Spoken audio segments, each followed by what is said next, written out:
ऐसे ही बान कदरान मेहरबान कृपया दिल थाम के बैठिए। आपके सामने तशरीफ ला रहे हैं बाबाओं के बाबा, उनके बाबा के बाबा श्री श्री 108 श्री बाबा फिरंगी 420 महाराज पधार रहे हैं।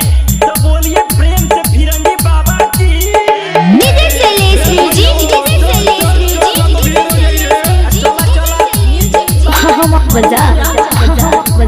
बटे बारल करी हम यही दुआरी सब ओझल हो गइल बटे करत हारी। बटे बारल करी हम यही दुआरी सब ओझल हो गइल बटे करत हारी। तब चिंता ना आप कीजिए, भूत पुराना हो चाहे नया हो, खेत में का हो चाहे खरिहान में का हो, पीपर पका हो चाहे नहर पका हो, हर भूतों का एक ही समाधान, एक ही बाबा के नाम श्री श्री 108 श्री बाबा फिरंगी 420। छूट जाए ए बाबा धोइले बाबू दावा जल्दी उतार दीजिए। ए बाबा धोइले बाबू दावा जल्दी उतार दीजिए दीजिए। बाबा धोइले बाबू दावा जल्दी उतार दीजिए।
हमारा के करा दी और बियानू सिलवा से शादी।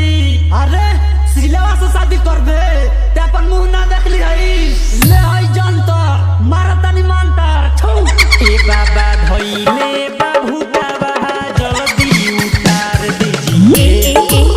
ए बाबा धोइले बाबू दावा जल्दी उतार दीजिए दीजिए।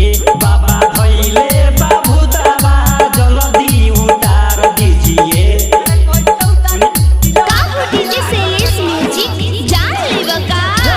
दोसर कुछ बताओ तोर सिलवा से शादी ना होई। ए बाबा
ए बाबा धोइले बाबू दावा जल्दी उतार दीजिए।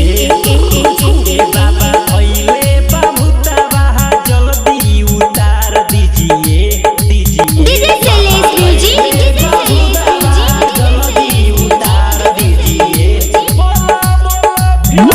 बजा